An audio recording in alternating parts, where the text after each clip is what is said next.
Mwiriwe neza, nongeye kubakira mu kiganiro cy'umugoroba aho dusangira ijambo ry'Imana uko bisanzwe muri kumwe na Adrien. Munyemerere dutangire dusenga. Turagushimiye Imana nziza, tugushimiye ko ubana natwe. Ineza yawe n'ubuntu ntabwo birondoreka. Tugushimiye umwanya uduhaye, uduha umwuka wera kugira ngo twibwire ibyo ushaka, kandi ijambo tubwiriza ribe iry'umumaro, kandi ribe imbuto yera, kandi ubwo uzagaruka gutwara itorero uzasanga hatari mu rukungu, ahubwo abaryumvise bose ryarabafashije kugira ngo bakumenye kandi bagukunde, kandi turusheho kwera imbuto nyinshi. Komeza rero bari natwe muri iri jambo ku bwa Yesu Kristo umwami wacu, amen. Ijambo dufite cyangwa se ijambo nifuje ko tuganira ni ijambo riri mu itangiriro, igitabo cya mbere cya Mose cyitwa Itangiriro, ibice byaho 48, duhere ku murongo waho wa 17. Dusome mu izina rya Yesu. Umutwe uravuga ngo Yakobo asabira Efurayimu na Manase umugisha. Dusome.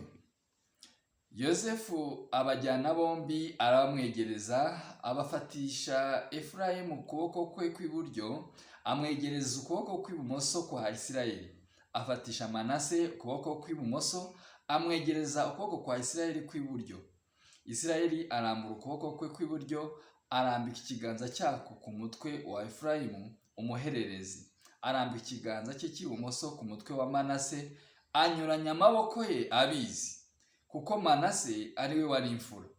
Asabira Yosefu umugisha ati, Imana iyo sokuru Aburahamu na data Isaka bagenderaga imbere, Imana yantunze mu buhungiro bwanjye bwose ikageza ubu, marayika wanshunguye mu bibi byose, ihe aba bahungu umugisha, bitirwa izina ryanjye n'irya sokuru Aburahamu na data Isaka, bororoke babe benshi cyane mu isi.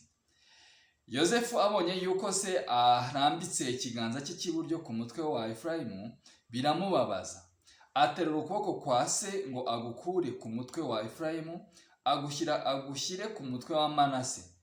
Yosefu abwira se ati, ntugire utyo data, uyu ni we mfura, aba ari we urambika ikiganza cyawe cy'iburyo ku mutwe. Se aranga ati, ndabizi mwana wanjye, ndabizi. Uwo nawe azahinduka ubwoko, kandi nawe azakomera, ariko murumuna we azamurusha gukomera, urubyaro rwe ruzahinduka amoko menshi. Abasabira umugisha uwo munsi ati, Abisirayeli bazaguhindure icyitegererezo. Iyo basabiranye umugisha bati, Imana iguhindure nka Efurayimu na Manase. Abanza Efurayimu mbere ya Manase. Isirayeli abwira Yosefu ati, dore ngiye gupfa, ariko Imana izabana namwe, izabasubiza mu gihugu cya ba sekuruza banyu, kandi nguhaye umugabane umwe uruto wa bene so, uwo nanyagishije Abamori, inkota yanjye n'umuheto wanjye. Amen. Bene data, uyu munsi nifuje ko tuganira ijambo rivuga kunyuranya amaboko. Imana yacu nishimwe. Ni inkuru ikomeye, ni inkuru y'umusaza bita Yakobo, ari we Uwiteka Imana ahindura izina akamwita Isirayeli. Igihe yari agiye mu busuhuke mu gihugu cya Egiputa, agiye gusura abana be, yahasanze umwana we muzi, umuhererezi, ari we Yosefu.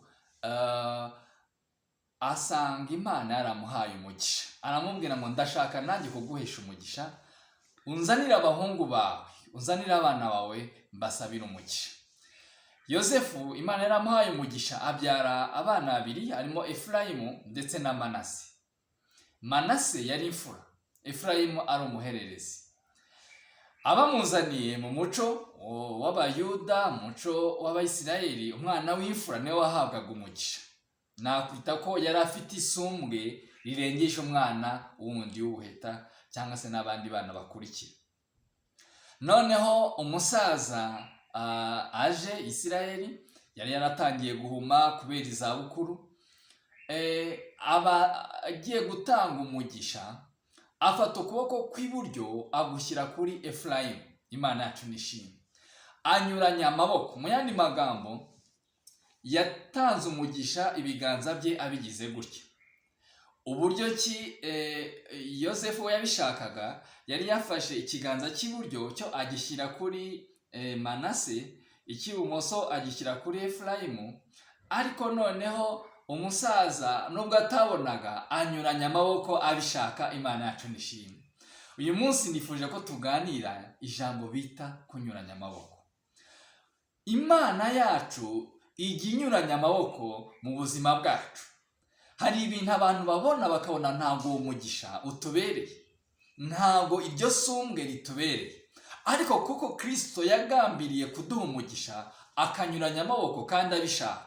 Iryo jambo naryo ryanejeje. Isirayeli anyuranya amaboko kandi abishaka, bivuze ngo icyo Imana yagambiriye gukora iragikora. Imana yacu nishimwe. Ijambo ryanejeje cyane. Aramubwira ngo rero mwana wanjye, umugisha ngiye gutanga ndawuha Efurayimu, azakomera, niwe uzakomera kurenza Manase. Na Manase hari umugisha we nawe azakomera, ariko Efurayimu azakomera cyane. Uwiteka nahabwa icyubahiro. Hari igihe abantu babona utari mu bahiriwe, hari igihe abantu babona utari mu baberewe n'ibyiza, hari igihe babona umugisha wa mbere atari uwawe, hari igihe babona ibyiza, intebe nziza cyangwa se inzu nziza, ibyiza Imana itanga, umugisha tukiri mu isi, ibyo ngibyo bakabona utabibereye, kandi bagashingira koko kubifatika, bagashingira ku muco, bagashingira kuri traditions cyangwa se uko ibintu bisanzwe bikorwa. Ariko Imana yacu ijya ihindura amateka. Haleluya, haleluya. Imana yacu ijya ihindura traditions, akamenyero, Imana ikazana ubundi muco. Imana yacu nishimwe. Aha rero umusaza agiye gutanga umugisha ntabwo yari akibona kubera izabukuru, amaso ntabwo yari akibona, ariko anyuranya amaboko aramubwira ati mwana, ndazi icyo nkora. Niko ijambo ryatubwiye, humura ntabwo nibeshye, nzi icyo ndimo nkora. Uwiteka nahabwa icyubahiro. Hari igihe ubusaza buza, umubiri ugasaza, ariko mwuka ajya avugana natwe, ariko mwuka ajya avugana n'abantu b'Imana. Abo ngabo ntabwo wabajijisha ngo kubera izabukuru, kuko mwuka akomeza we ari muzima, ntagasaza. Haleluya. Kristo uri muri twebwe ntagasaza, imbaraga ziri muri twe ntabwo zisaza. Izo ngizo dushaka kudukoresha ibyo Uwiteka ashaka. Uwiteka ashaka guha umugisha Efurayimu, kandi aramubwira ngo uzakomera, kandi amahanga yose azakuboneramo umugisha, uzororoka. Kandi umugisha Imana yahaye sogokuru Aburahamu ikawuha data Isaka uzagendana nawe. Imana yacu nishimwe. Uyu munsi bene data, Kristo nagendane namwe, nabane namwe, kandi anyuranye amaboko muri situation murimo muri ino misi. Uwiteka nabagirire neza. Nifuza rero gusoza dusenga, kandi dusengera no mu iryo jambo ry'uko dushaho Kristo aturemera amateka mashya. Amen. Reka dusenge. Turagushimiye Imana nziza ko ugira neza, tugushimiye ineza n'ukuntu dukunda, tugushimiye isumbwe waduhaye muri Kristo Yesu. Turagushimiye yuko mu bihe bikomeye abantu babona ko ari tutabereye, ariko ujya unyuranya amaboko mu buzima bwacu. Kristo wino unyuranya amaboko no mu bindi, kandi mu buzima bwacu bwose ubwigarurire, kandi ubutegeke ubuyobore nk'uko ushaka, kubwa Yesu Kristo umwami wacu. Amen. Murakoze cyane, mugire umugoroba mwiza.